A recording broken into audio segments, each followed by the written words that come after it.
Boa noite. Boa noite. Oi, Mirella. Oi, Lori. Olá, galhos. Luta forte. Amanhã manifestação lá no Jardim Têxtil. Tamo junto, tamo junto. Tamo junto. Não vão derrubar nenhuma árvore, nenhuma. Nenhuma. Guardando o Marcelo. Oi, Fê. Oi, Fê. Feliz aniversário. Feliz aniversário, Fê. Amanhã é dia de luta. Amanhã é dia de luta. Esses dias todos vocês aí firmes e fortes, né? E o metrô sentiu, né? A companhia de metrô sentiu a pressão. A gente só vai avançar, né? Só avançar. Aguardar o Marcelo. Vamos ver aqui. Enviar o convite novamente. Que isso, Fê. Mega ativista aí, Recife, vocês, 269, movimento ecofeminista, representam demais, demais. É muita luta, né? A gente aqui, em defesa das árvores, da fauna, de todos os animais, em todos os cantos ativistas presentes e defendendo, né? Todos os animais.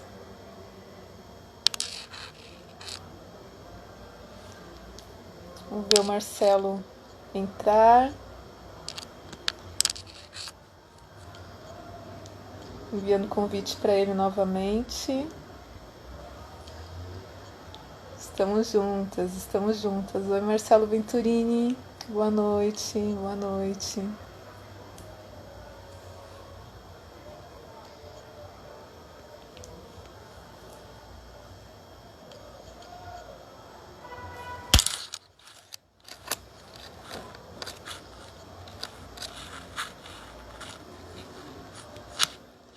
Pedindo para o Marcelo enviar, então, uma solicitação de participação.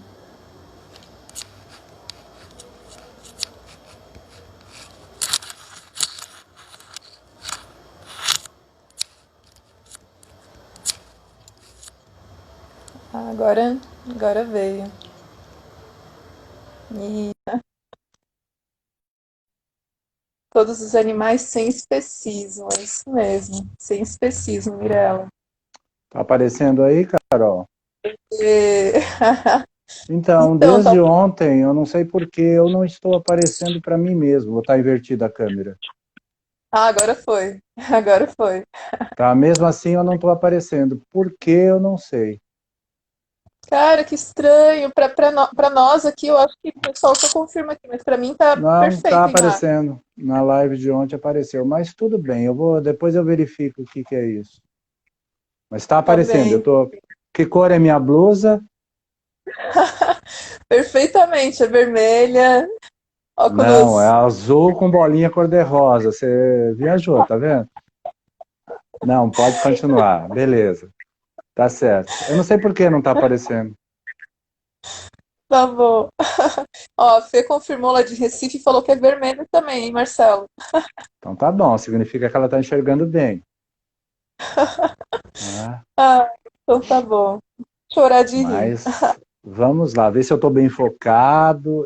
Cabelo penteado, aliás, o cabelo não se penteia, né? Pelo menos no meu Perfeito. que não, pelo menos no meu caso, que quase não tem mais, então não se penteia. É mais prático também, né? Eu corto o meu bem curtinho pra não ter tanto trabalho. Ah, Ah, a Mirella falou pra você limpar o visor. Pode ser isso, né? Nas não, próximas vezes. não é não, porque senão estaria sem foco, ou senão estaria borrado. É que simplesmente a tela que aparece com a minha imagem, ela aparece totalmente preta. Deixa eu ver uma coisa aqui, peraí. Também. Não, não, A não, não. Solange falou que tem um quadro lindo atrás, né? Inclusive de um É um pássaro. quadro de passarinho que é do meu. Eu tenho um filho do coração que faleceu agora em fevereiro, foi Ah, afogado e era dele. Muito Virou lindo, de muito novo? lindo. Tá aparecendo de Então, novo, Marcelo? agora tá com efeito, né? Tá com efeito. Com efeito? Não, mas não é para ficar com efeito. Tem tipo um floquinho de neve caindo. Pronto, sem Agora efeito. sim, Não, nem me fala em neve. Tá bom. Tá ótimo agora? agora tá perfeito, tá perfeito. Não, eu tô vendo. Foi. Não, tá perfeito. Mas podemos começar Marcelo, então. Por onde você vai vamos lá. começar?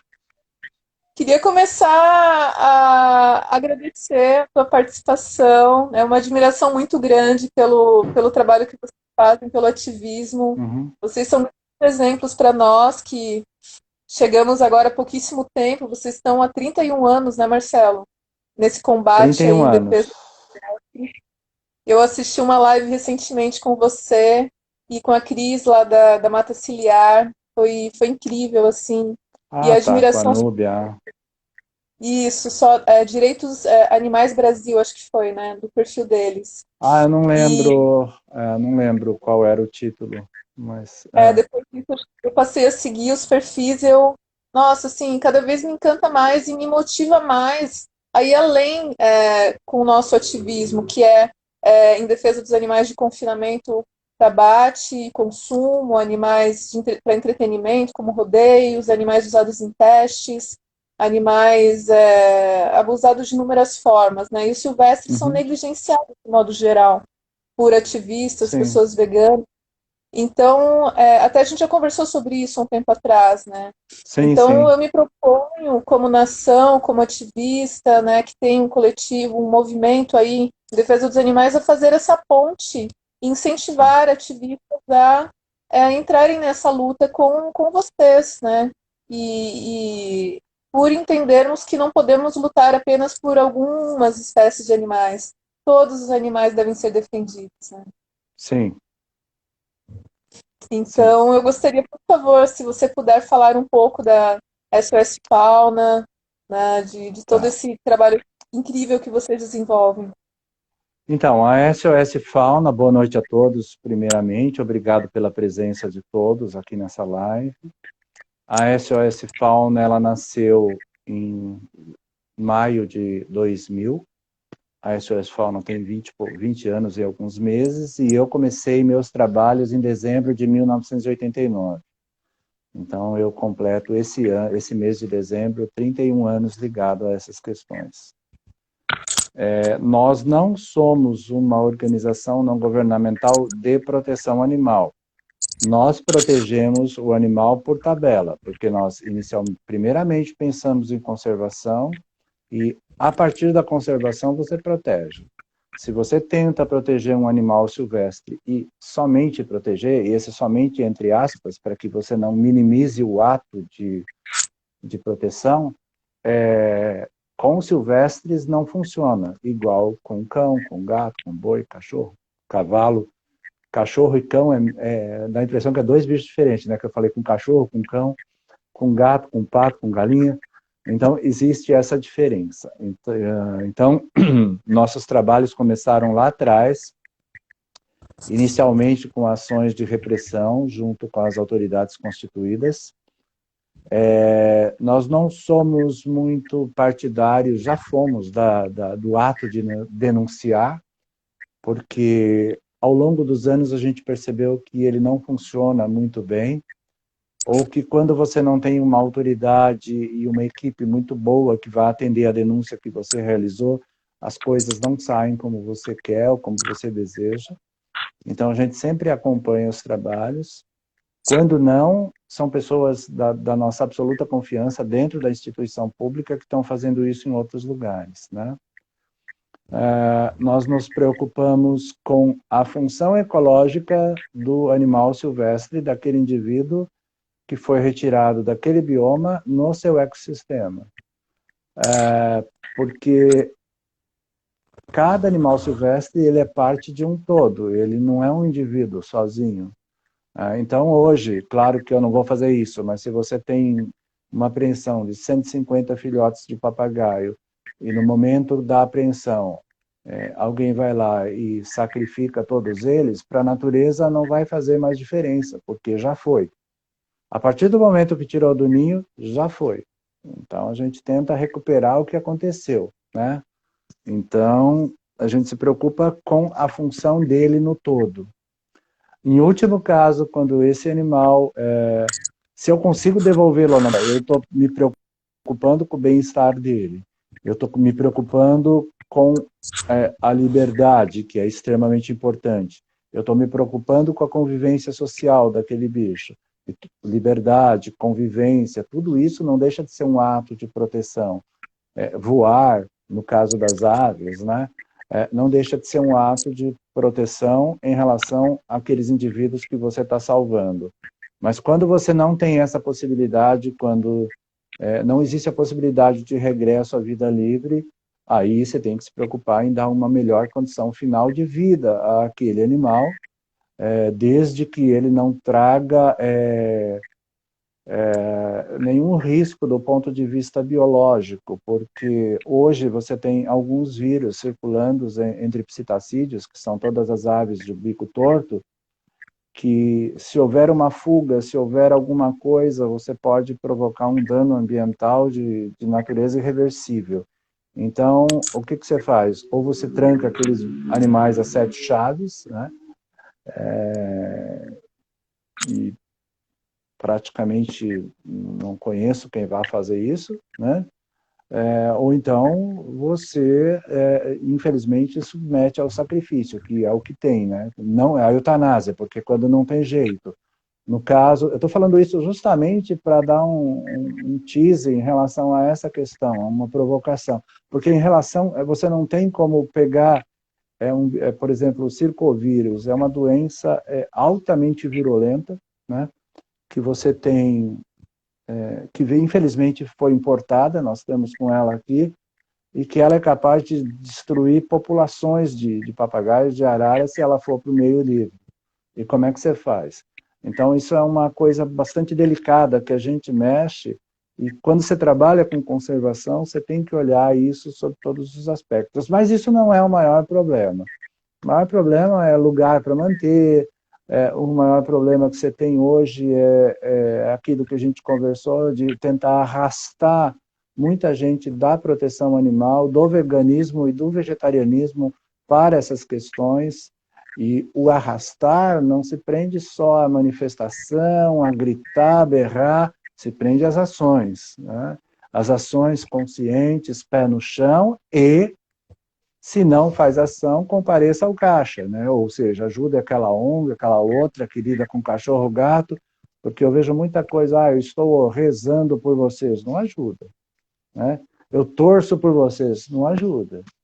É verdade, desculpa falar, mas é uma realidade.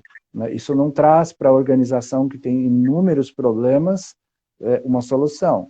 A solução que essa pessoa vá lá e doe, sei lá, 1 litro de gasolina que custe R$ 3,50, a pessoa roda 10 quilômetros.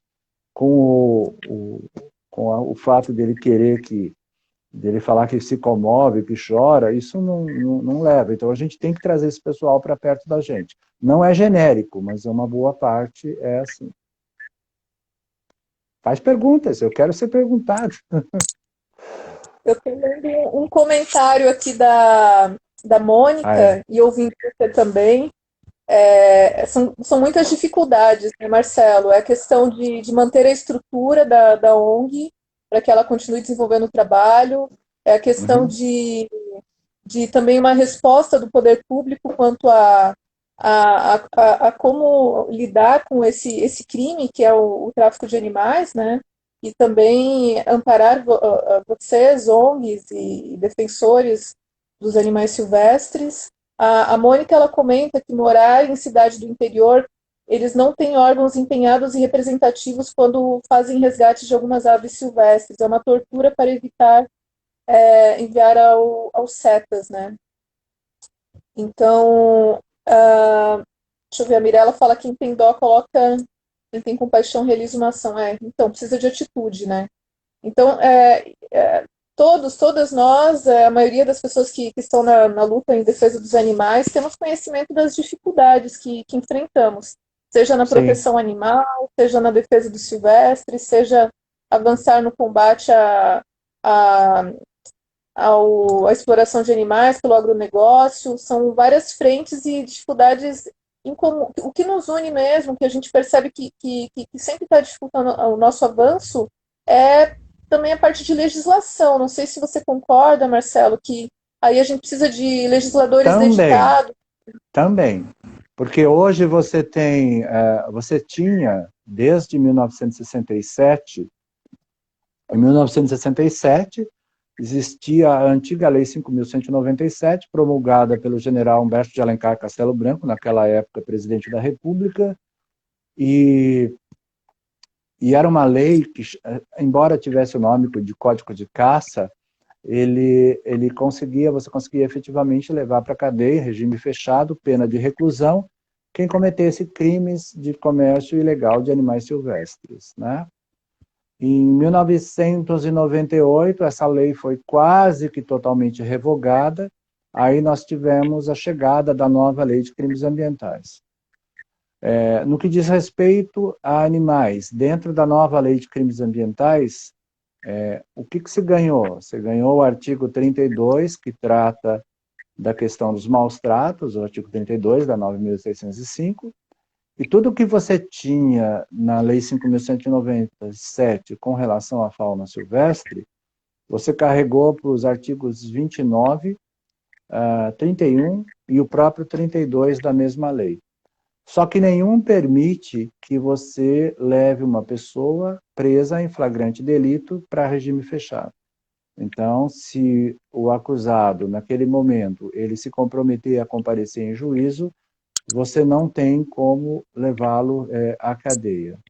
Já pegamos um caminhão, maior apreensão que a gente já fez, com 4.000 e quase 4.300 bichos, nós não conseguimos levá-los presos.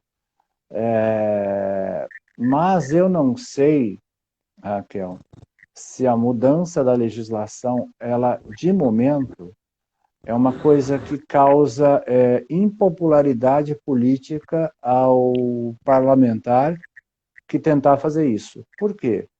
Porque ele causa para o seu eleitorado uma impressão de que a vida animal tem mais valor que a vida humana. Na verdade, não é assim, isso é muito delicado, é um assunto muito delicado de se tratar, mas quando a gente fala de animal silvestre, não que o animal silvestre, a vida em si, ela tem o mesmo valor para todos, né? Mas o animal silvestre, ele tem função ecológica. Por ter função ecológica, ele é elemento, ele é peça, ele é pedra, ele é alguma coisa fundamental para que os ecossistemas trabalhem. E ecossistemas em desequilíbrio são crimes contra a humanidade. Então, todo crime contra um animal silvestre não deixa de ser um crime contra a humanidade. Então, muitas vezes o parlamentar ele tem medo de, na hora de votar uma lei que seja mais firme para prisão em flagrante delito daquele que comete um crime contra a fauna, ou mesmo um crime de maus tratos, como tem muitas organizações da proteção animal falando sobre isso, tentando, ele se torna, de repente, impopular, que as pessoas vão falar, olha, meu candidato que eu votei quer mandar para a cadeia o cara que bate num cachorro, ou o cara que prende os passarinhos na gaiola, mas ele não quer mandar para a cadeia o cara que, eventualmente... Ainda é difícil as pessoas entenderem aquela questão, nem eu entendo, é uma coisa meio que incoerente, de, por exemplo, se o cara mata alguém e ele se apresenta depois depois das 24 horas do flagrante, ele pode não ser preso, isso depende também, tem uma série de coisas. Então, essas coisas são um entrave para a mudança da legislação, na minha opinião. E não vai ser tão fácil mudar essa legislação. Eu acho que você hoje vai pegar mais pela educação, né? Uma educação que ela precisa ser muito bem estudada, analisada, não é uma educação Vamos instituir nas escolas paulistas, por exemplo, nas escolas paulistanas da Prefeitura Municipal de São Paulo, por exemplo, um plano de educação ambiental assim, assim, assado. Não são as crianças daqui que mantêm animais silvestres em casa, sob cárcere. Vamos instituir nas escolas daqui um plano assim, assim, assado sobre a questão dos maus tratos. Opa, aí sim, porque você você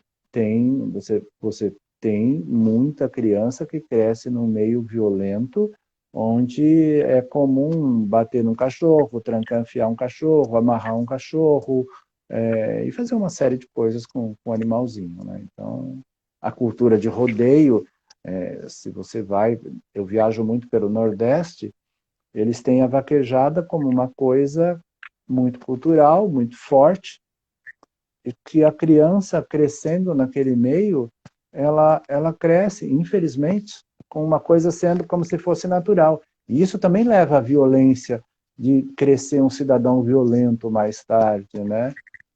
Tem aquela teoria do link, né, que eu não li a respeito, inclusive foi um amigo meu que fez o mestrado dele da Polícia Militar Ambiental, hoje ele é coronel, escreveu um livro, a tese de mestrado dele foi a respeito disso, né? Sim, Então, foi em parceria com Oi? o Instituto, foi em parceria com o Instituto Nina Rosa a divulgação desse Do, livro. Eu dei uma pesquisada, porque eu recentemente falei da teoria do link, e tem total relação, né? Como a Mirella falou aqui, a gente precisa se conscientizar como mulheres que são violentadas, como crianças que são violentadas, indivíduos humanos que são violentados, não há diferença, né? Aí que a gente traz a questão do ativismo interseccional. Por isso que a gente bate muito uhum. forte. A violência, ela está atinge todos os indivíduos, humanos e não humanos, animais humanos e não humanos. Então, o que você falou, né, de conscientizar para a questão de maus tratos animais, muitas vezes teoria do link traz isso, né? Um lar em que o animal é abusado, há uma grande possibilidade de que o abuso seja cometido também com as pessoas que convivem ali, mulheres, crianças, pessoas idosas, deficientes. Então, a conscientizar mais sobre o quanto a violência está presente e por isso ela deve ser combatida. Eu acho que daí, como É. você trouxe também a, a questão da dificuldade de avançarmos em leis um pouco mais duras e tal, a gente tem que começar a trabalhar a base para daí a gente amplificar esse trabalho. Mas a gente também não pode deixar de atuar nas casas legislativas. Teve um Sim, rapaz aqui que comentou que possivelmente há um lobby muito grande, né, por parte de pessoas que se beneficiam desse tráfico de animais silvestres, que é o terceiro no mundo, né? Armas e drogas, e em terceiro lugar o tráfico de animais silvestres. Então, é muito benéfico financeiramente para muitas pessoas, né, poderosas. com relação ao tráfico só uma coisa que eu acabei fugindo da pergunta anterior, você falou da legislação. Hoje a gente tem uma legislação que pune severamente o traficante de drogas, no entanto, eles continuam traficando drogas, né? Você tem uma quantidade muito grande ainda de tráfico de drogas. Com relação ao seu terceiro maior negócio ilícito do mundo, com certeza drogas deve ser o primeiro. O que vem em segundo, eu não sei. Eu não sei se é arma, se é animais silvestres, eu não sei. Eu tenho muito cuidado com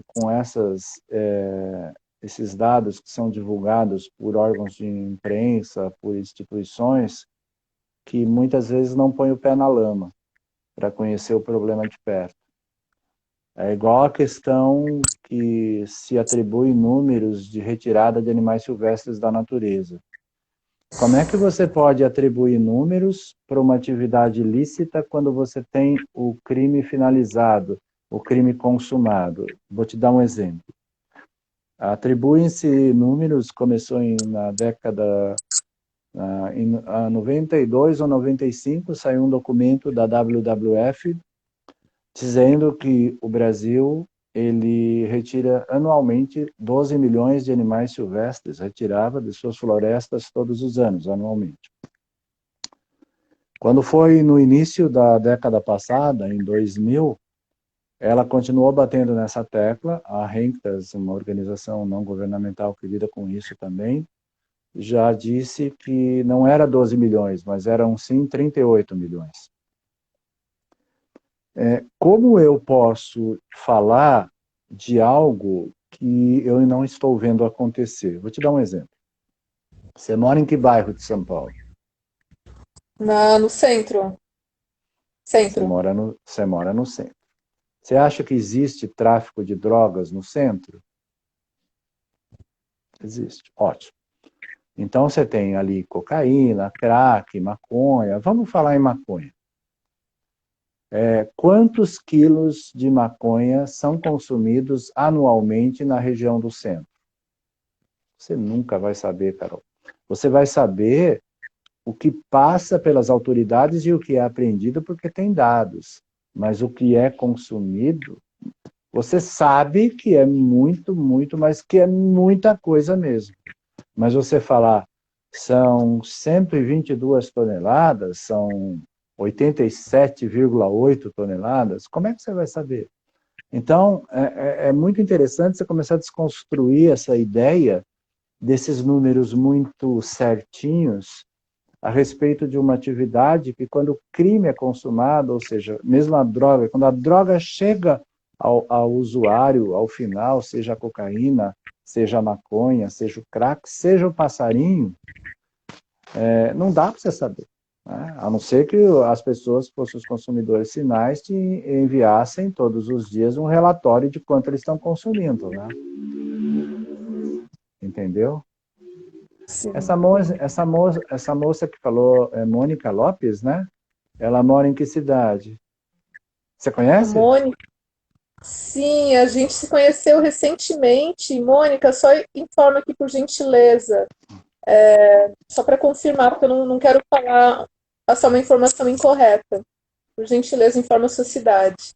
Ela comentou também de carro de boi na cidade dela. Então, deve ser ali deixa eu ver, eu acho que Goiás tem carro de boi, né?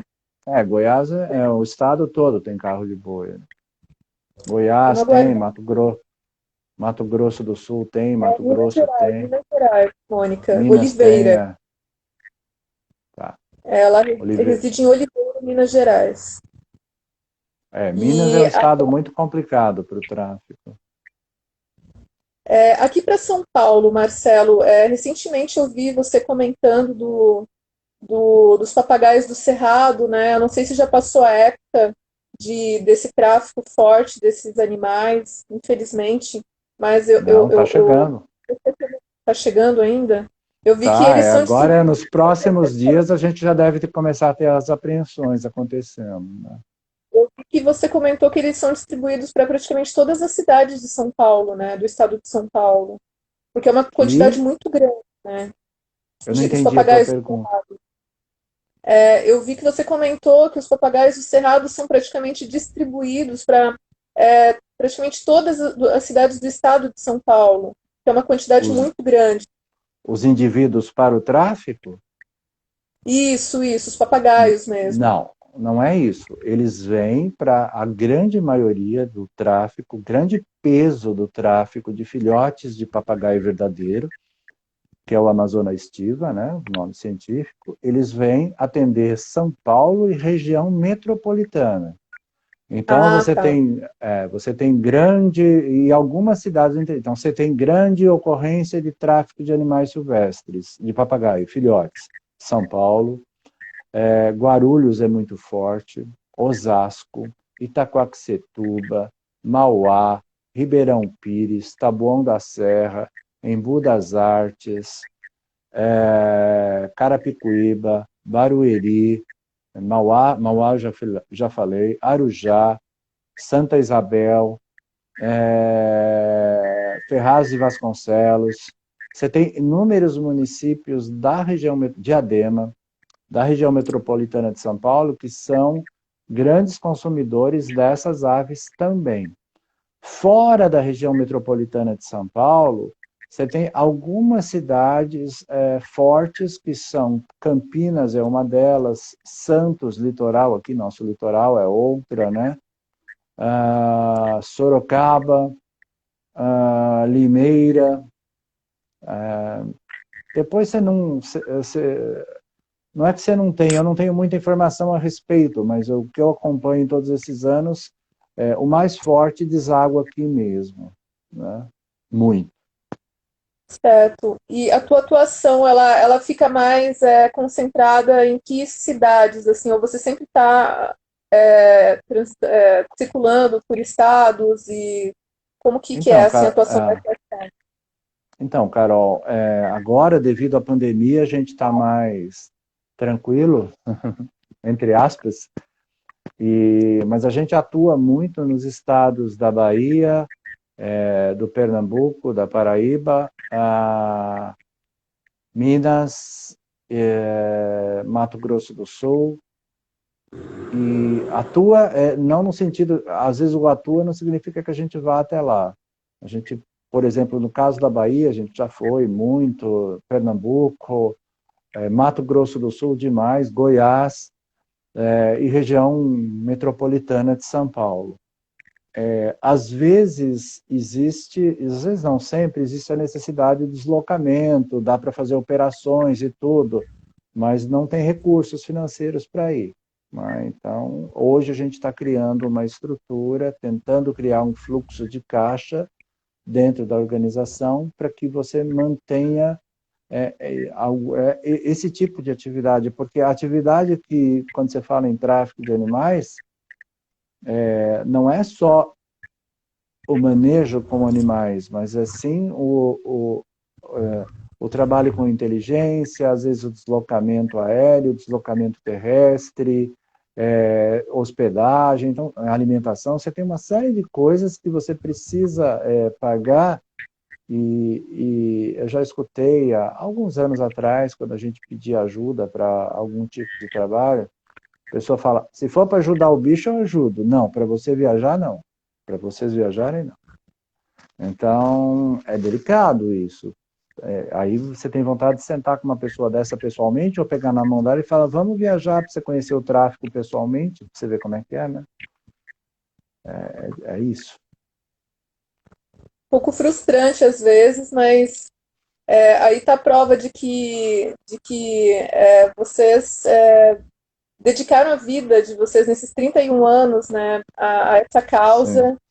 Eu sempre estou falando para ativistas assim, continuem acreditando, se dedicando, por mais difícil que o momento esteja, e está ficando cada vez mais difícil, né, para a gente combater Sim. a violência contra animais, contra todas as espécies de animais, mas continuar lutando e defendendo, porque se nós que estamos fazendo isso e somos, de certo modo, referência pararmos, daí eu acho que a situação vai ficar mais difícil ainda, né, para os animais, sem dúvida alguma. Recentemente, Marcelo, ah, a gente teve a notícia de que uma legislação foi dada entrada na LESP, né, foi protocolado na LESP, um pedido do governador para privatização, né, de alguns, por exemplo, a Fundação Zoológico, Instituto Florestal e tantas outras, assim, um grande desmonte que afeta os animais também. Né? A gente sabe que tem o CRAS aqui do Tietê, que recebe animais vítimas de tráfico, são reabilitados e na medida do possível, reintroduzidos.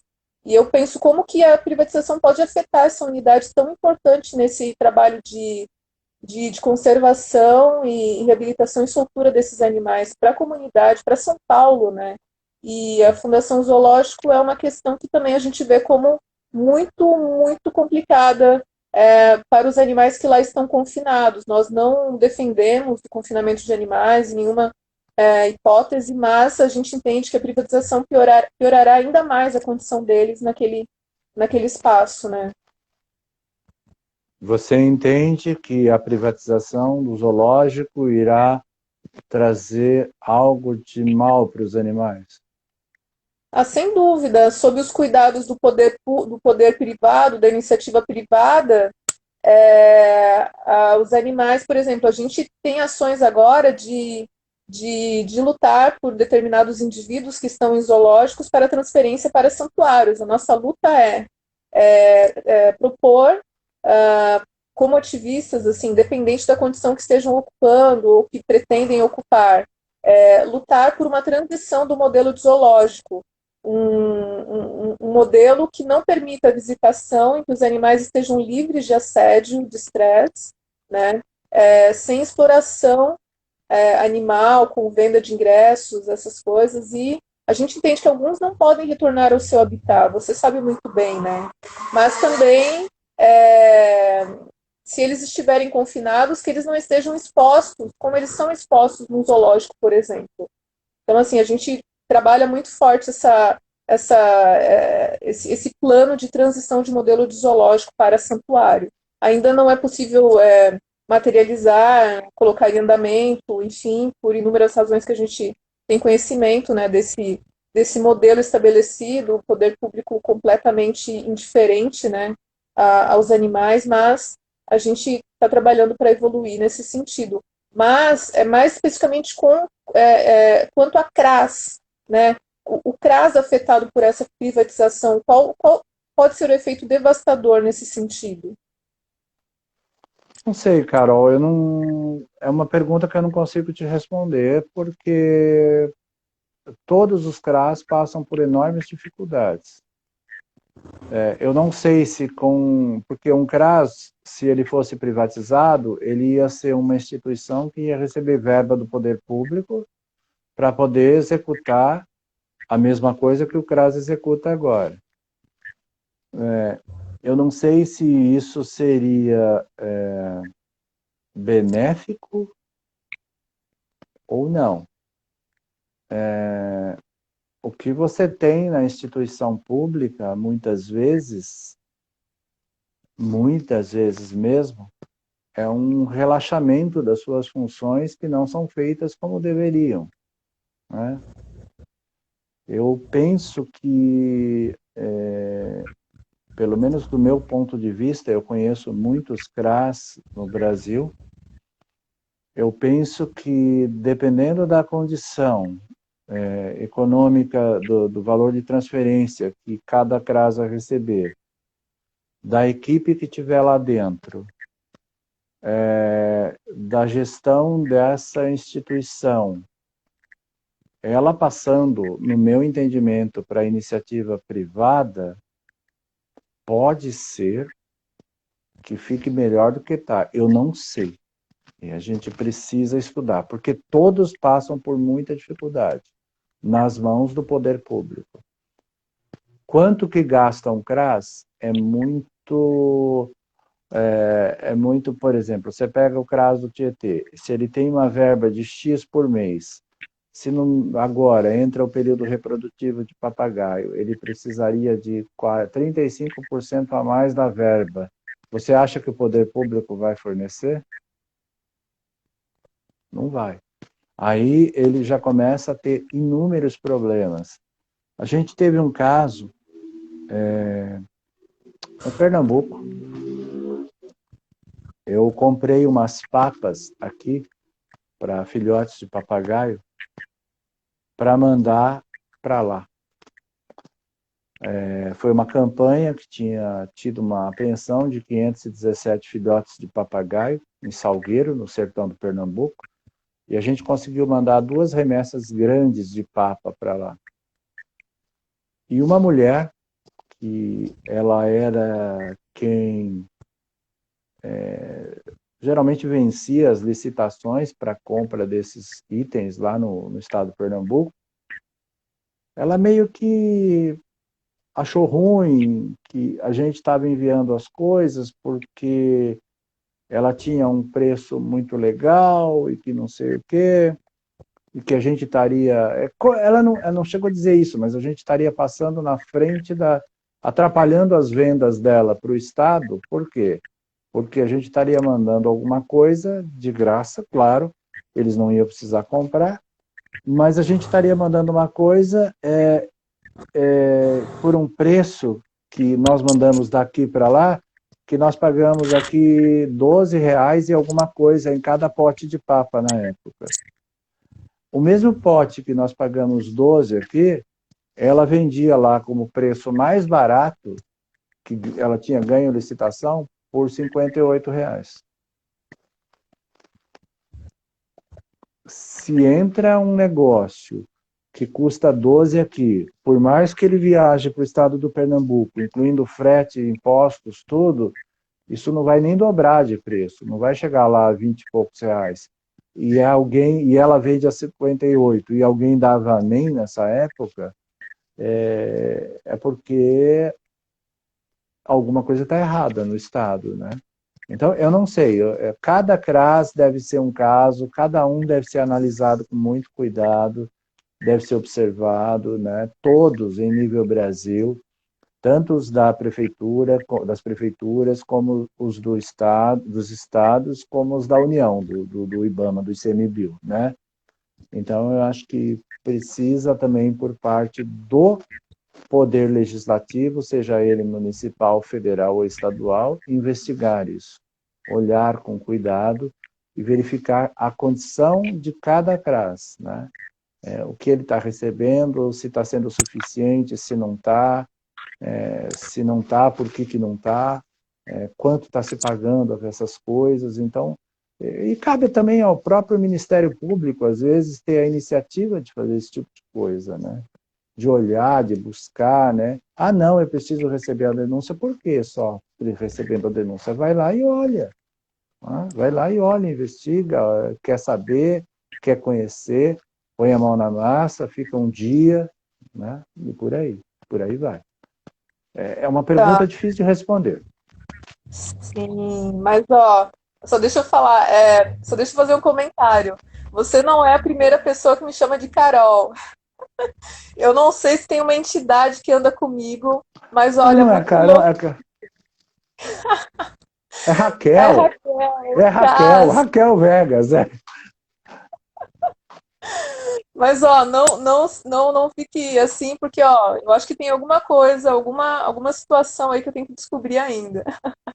Deixa eu te falar. Eu penso que com a privatização, a questão da transparência também de dados, ela fica comprometida. Por exemplo, a gente tenta, nesse período de pandemia, a gente não teve qualquer informação sobre as condições dos animais no aquário de São Paulo.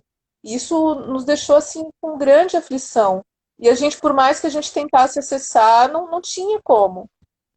Agora, Sim. como que vai ser? Se for administrado pela iniciativa privada, um CRAS, atualmente tem que prestar, né, dados, tem que informar a população, o acesso à informação é mais fácil quanto a isso. Agora, privatizando, fica mais difícil, tudo fica mais difícil nesse sentido, saber as condições dos animais, acessar todas as informações que são necessárias. Mas se privatizar uma instituição dessa, ela é uma instituição privada, porém de prestação de serviço público. Então ela tem que fornecer informação, sim.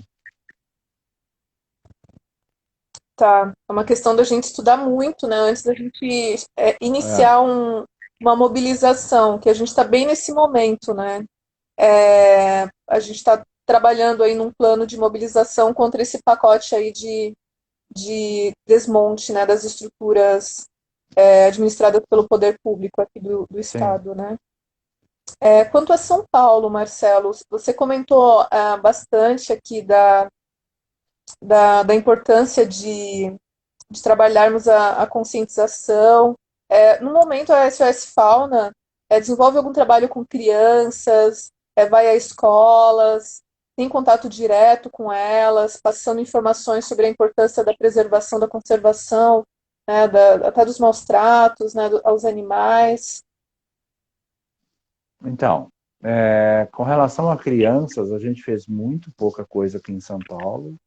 Fiz algumas palestras piloto, inclusive com a minha filha, uma ou duas. O que eu entendo que em São Paulo deva funcionar seria uma política pública de instituir isso nas escolas de uma forma contínua. Não adianta, e não funciona mesmo. Vai alguém lá, fala uma vez por ano sobre isso, ou duas vezes por ano, vira as costas e vai embora. Ontem eu estava até comentando na live com a Cristine Prisco sobre uma coisa. As crianças aqui, elas não têm prazer em ir para a escola. Qual é o incentivo que uma criança tem para ir para a escola? Né? Por que não há essa preocupação em ter coisas que motivem a criança a ir para a escola, para as aulas de biologia, vamos dizer, até a oitava série, até o nono ano, as aulas de ciências para lidar com física, química, biologia, nas aulas de geografia. A criança não tem absolutamente nada, não tem um laboratório. Hoje você entra em grande parte das escolas públicas, aquilo dá medo, porque está caindo aos pedaços na periferia, não existe mais respeito pelo professor, então virou uma loucura, né? Se jogar uma grade vira hospício, se jogar uma lona vira um circo. Ah, eu entendo que hoje a educação ela deveria estudar meios de que o ensino fundamental ele comece prazeroso, né? A criança está indo para a escola, então vai mexer na terra, vai fazer experiência no laboratório de química, no laboratório de física. Por menor que seja, tem inúmeras experiências que dá para a criança fazer, né? Porque hoje você está muito difícil. A molecada, você vê aí em plena pandemia, pelo menos aqui onde a gente está, e você vê a meninada está na rua, ninguém está estudando, ninguém gosta de estudar, Carol. Então, Carol, não, Raquel. Então, é preciso que haja um estudo bastante aprofundado de criar, inclusive para a questão ambiental também, dentro das escolas, alguma coisa que motive as crianças aí, que faça as crianças entenderem não somente com o quadro negro na frente e um caderno, mas que seja uma coisa para o professor interagir com os alunos, para o professor participar, para o professor mostrar o que acontece. Hoje você tem ah, eu não lembro o nome do site, de um canal no YouTube que você tem, alguma coisa do mundo, que tem 500 mil experiências que você faz. Então, você precisa incentivar as crianças a isso. Senão, você precisa mostrar para elas por que é importante isso, aquilo outro, né? Hoje você vai entrar numa sala de pré-adolescentes, você não consegue, por mais que você tente prender a atenção, por mais rica que seja a tua palestra, é muito difícil você conseguir prender a atenção de pelo menos 50% da classe, porque eles são muito dispersos, eles têm muita... A questão do celular hoje tá acabando com a juventude, né? Os jovens hoje, eles vivem em função do hoje, o amanhã que se dane, né? Então, precisa ser muito bem pensado isso por quem vai trabalhar em educação, inclusive com a questão ambiental. Já a política educacional que vai se trabalhar hoje no estado de São Paulo, por exemplo, com relação à questão de animais silvestres e domésticos, ela não é a mesma que vai se trabalhar no Pernambuco. A que vai se trabalhar no Pernambuco e no São Paulo não vai ser a mesma que vai se trabalhar no Paraná. Muda muito. Ela é muito regionalizada. Então, não adianta querer implementar uma coisa em nível Brasil. Ótimo. Deixa eu te posicionar, a gente tem 10 minutos de live ainda. Tá. Deixa eu te perguntar o seguinte, é essencial assim, para a gente até ter uma abordagem melhor como ativista, né? As pessoas que já têm silvestres em casa, né? Que infelizmente colaboraram com o tráfico antes de iniciarem uma trajetória aí na defesa dos animais. Como lidar com isso, né? Então, você está dizendo aquela pessoa que, por exemplo, tem um papagaio em casa, que resolveu ser protetor de animal. Muita gente, eu comprei o papagaio porque eu fiquei com dó. Outros, eu cuido bem dele. O que é cuidar bem de um papagaio? Um papagaio precisa voar, tem papagaios que hoje uma espécie amazona estiva, ele voa 80, 90, 100 quilômetros por dia, né, em busca de alimento, uma série de coisas. Ele tem convívio social, ele reproduz. Então, você não cuida bem do seu papagaio, por melhor que você dê alimentação, você não é mais importante para ele do que uma fêmea, do que um macho, dependendo do sexo da ave que estiver lá. Então, é delicado. Se você entregar esse bicho voluntariamente para o poder público, você está livre de uma penalização. Mas o que vão fazer com esse bicho? Né? É por isso que eu te perguntei, porque eu tenho ouvido muitos casos de pessoas que acabam resgatando ou entregando voluntariamente, eles vão lá e são eutanasiados, né? Aonde? Por exemplo, até na unidade que tem aqui na Anhanguera, que recebe silvestres. Eu conheço a unidade da Anhanguera, o DEPAV. A questão de eutanásia, de sacrifício de animais, é só quando não tem jeito.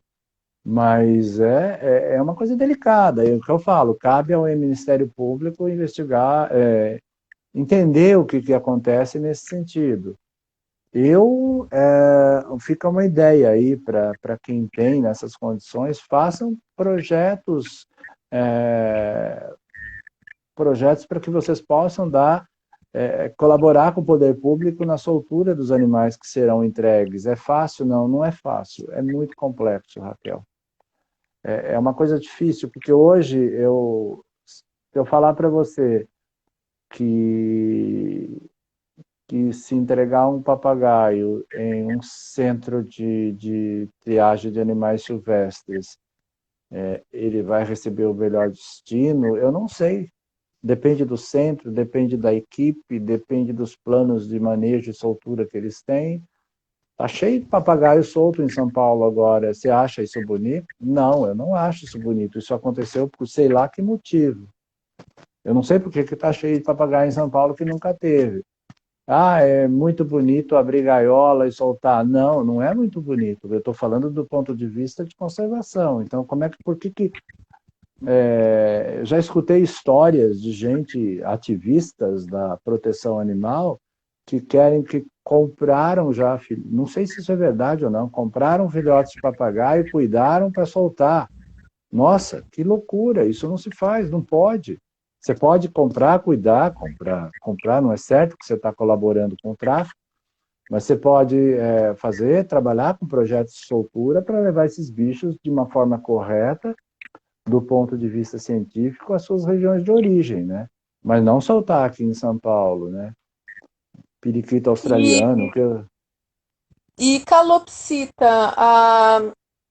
a Mônica, né, perguntou aqui como lidar com calopsita, se a pessoa tem intenção existe a possibilidade de reinserção ou é muito complicado isso? calopsita não é nossa, calopsita vem da Austrália. Então, calopsita não tem jeito de soltar. E soltar também seria crime, né? Calopsita, quem tem calopsita fica com ela até o final dos seus dias. Não tem. E não é crime nenhum você ter uma calopsita. Ele está dentro, a calopsita dentro da portaria 093 do IBAMA, ela é tida como animal doméstico. Então, todo mundo pode, uma calopsita, um cachorro, um gato, uma galinha, um pato, uma vaca, é a mesma coisa.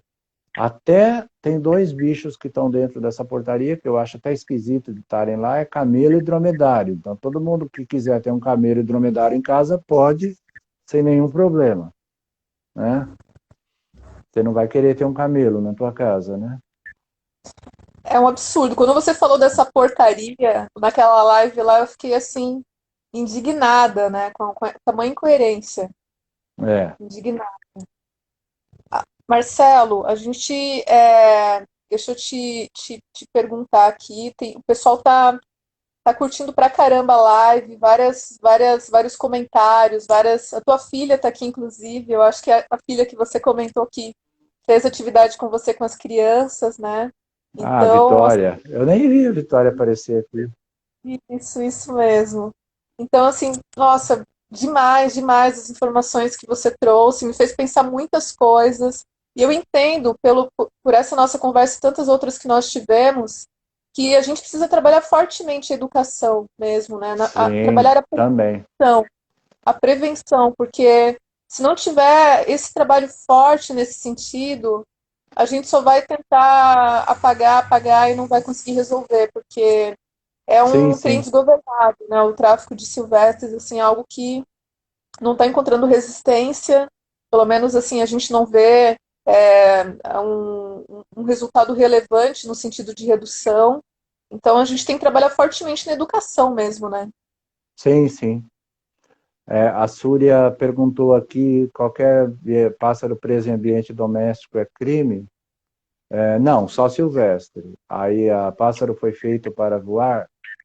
O pássaro não foi feito, o pássaro veio de uma evolução, né? Ele voa e tem que voar.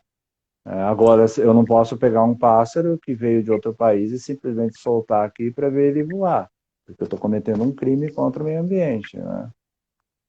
Então, é isso, A gente vê né? muito forte a venda por meio de redes sociais, o que não Tá. pode, mas a gente sabe que Aumentou acontece. bastante, Então, tá assim, muito eu forte. acredito que da nossa parte como ativistas é o combate forte, denúncias dessas vendas em redes sociais, a parte da Exato. educação, né? E a gente busca maior transparência também, junto aos órgãos que atuam nesse combate ao tráfico, que dão suporte, para que a gente tenha informações, como você comentou, os dados não são assim exatos, é impossível termos dados exatos do tamanho do quanto é movimentado no tráfico, né? Mas o máximo de informações que nós pudermos ter de quem está na linha de frente, eu acho que vai colaborar para que a gente faça um ativismo cada vez mais qualificado também, né? Sim, sim, sim, com certeza, né? E é muito importante isso, Raquel,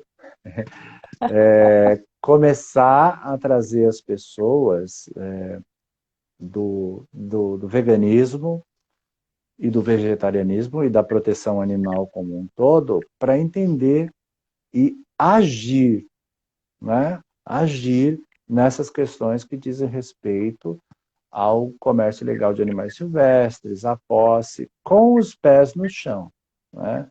Com os pés no chão.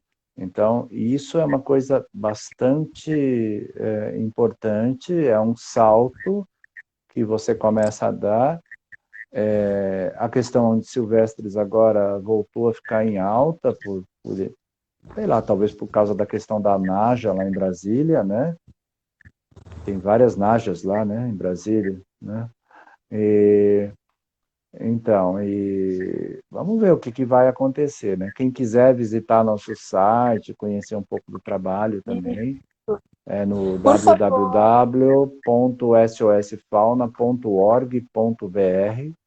Lá tem um dos trabalhos que a gente fez bem legal de soltura de papagaios verdadeiros, né, em Mato Grosso do Sul, em Nova Andradina. Tem muito material ainda para alimentar nosso site, nós estamos indo devagar. Agora, se Deus quiser, o ano que vem, 2021, vai ser um ano bem melhor para a SOS Fauna. Continuamos lutando, queremos cada vez ter mais aliados, né? Sempre primamos pela verdade, nunca em criar situações.